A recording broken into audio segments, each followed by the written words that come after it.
any city in the world, you can drive down the streets and there's just that common, people pointing their fingers, or that just disgust people have, like, how can somebody let themselves get there? How can they do that to themselves? And it's not an overnight thing. Nobody wakes up and says that, I'm going to be an alcoholic addict and throw my life away, right? Like, this is a process.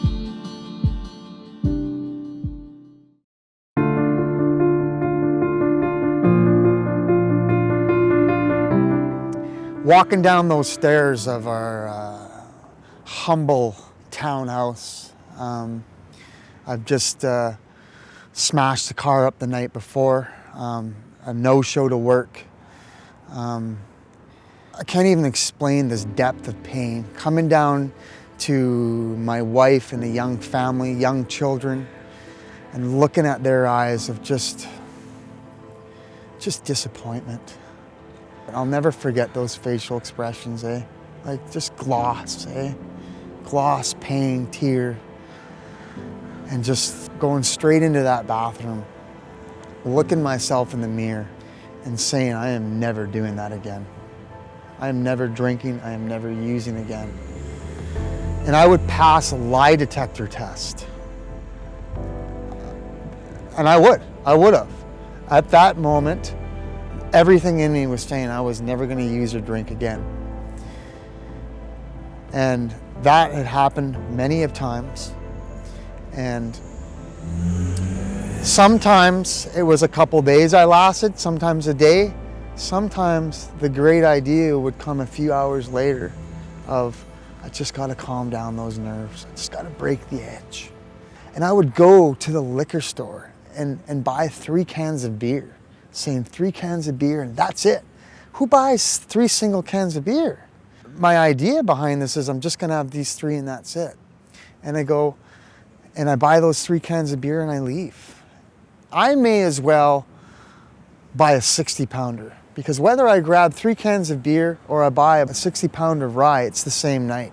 And what I mean by that, as soon as I crack and have that first step to that drink, I know it's on. I'm going to be calling the dealer, and this 3 cans of beer are just the starting point. And that was an ongoing thing over and over and over again.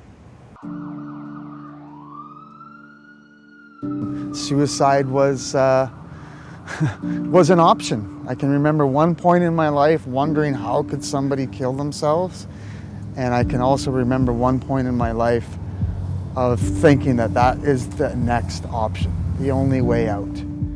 I've had an experience of having a DUI and being sat in the back of a cop car in handcuffs, watching my vehicle get towed away, knowing the depths of shit, the depths of trouble I was in, but also sensing a huge relief, knowing I was done. And that's where my journey started.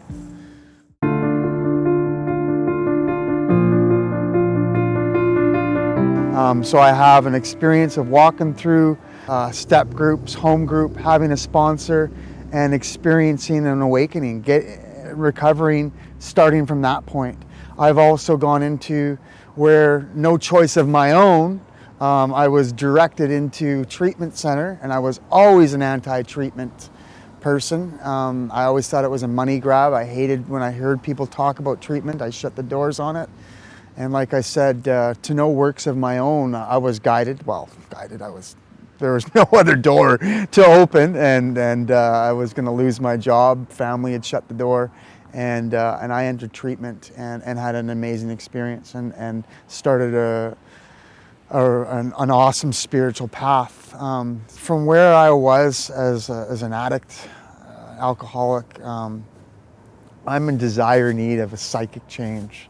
I have a disease of perception that centers in my mind, and that has to change. It's not an overnight process.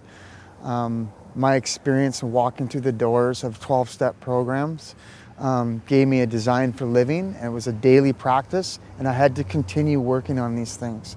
And a big thing is like a daily inventory that a lot of people have heard, and that gets implemented into a self-investigation where I'm continuously watching myself and not being hard on myself, but getting honest and bringing that stuff to the table, bringing that stuff to God, bringing that stuff to a sponsor, acknowledging it.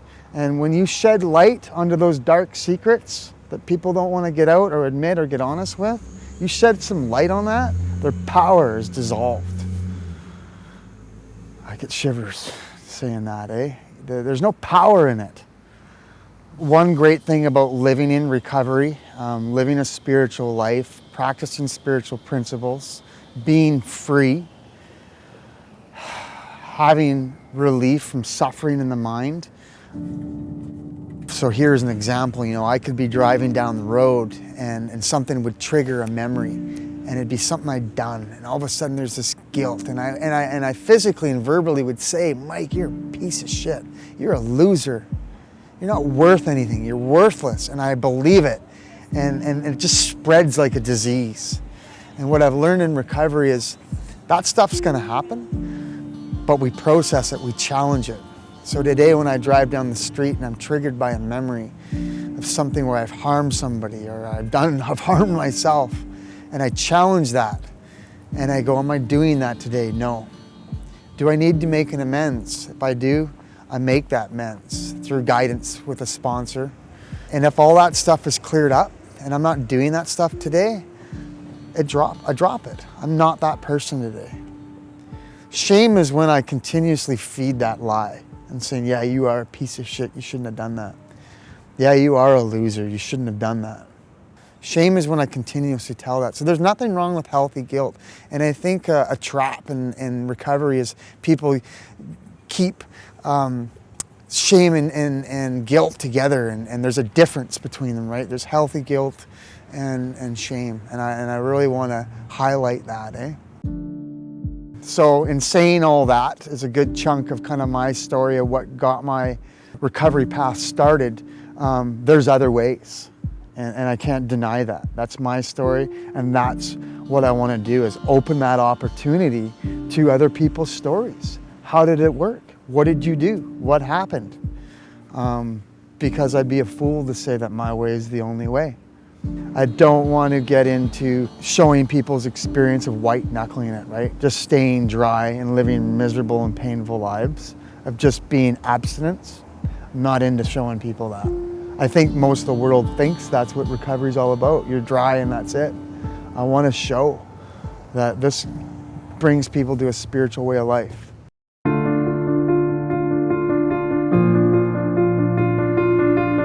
I'm one of those people that have been in recovery. I've been sober for multiple years and have got away from a program and have drank and relapsed.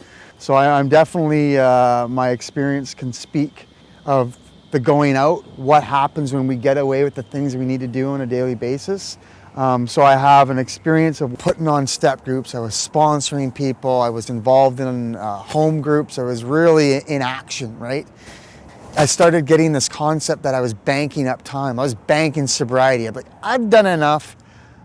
I want to take care of Mike. And that fork in the road, I started thinking that self-centeredness starts coming in, and all of a sudden that drive to grow a connection with God, a power greater than myself, the universe, the source, whatever you want to call it, fizzled.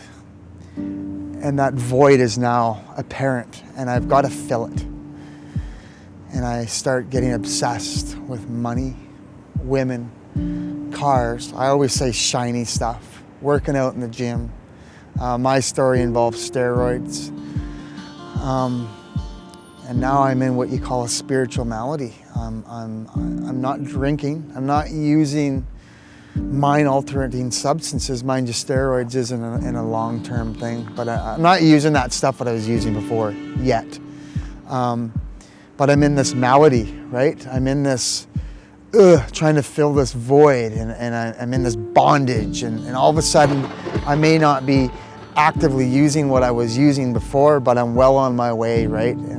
And through a lot of pain, and I use the reference of white knuckling it, that decision to have a drink or a drug starts to slip in. And you know, it's not an overnight thing. I didn't go from being spiritually fit and spiritually connected to the next day having this great idea that I'm going to drink and drug. It's a process, and it's getting away from those things that I was doing on a daily basis.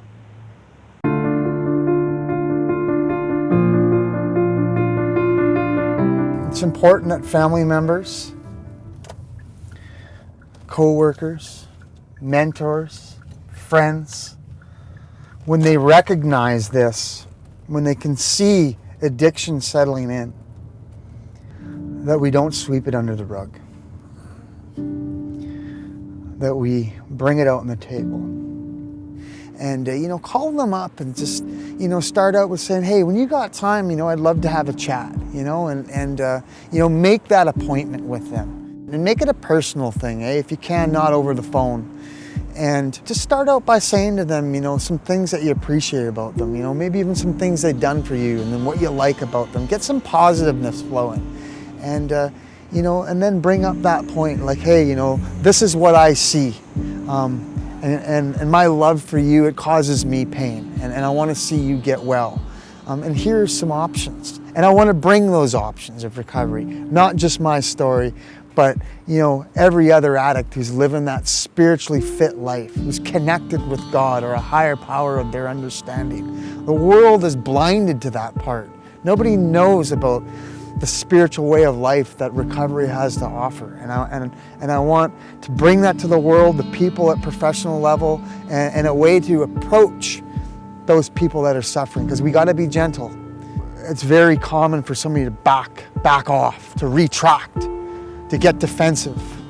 And if that happens, we got to walk away, because nothing's going to sink in if they get upset. So you get an answer like, yeah, I am struggling. I do need some help. And we can do this together. You know, you tell them we can do this together. But if you get a, nah, man, what are you talking about? Like, or F off, we back off. Now's not the time.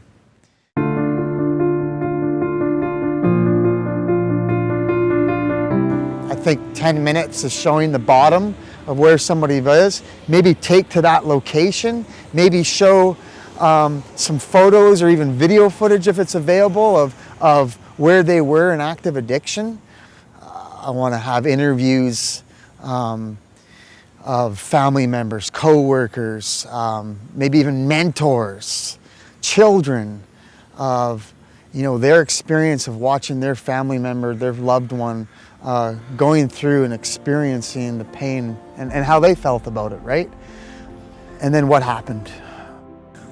Was it a family member saying, you know, you got to get help or you're losing your family? Was it getting fired? Was it an accident?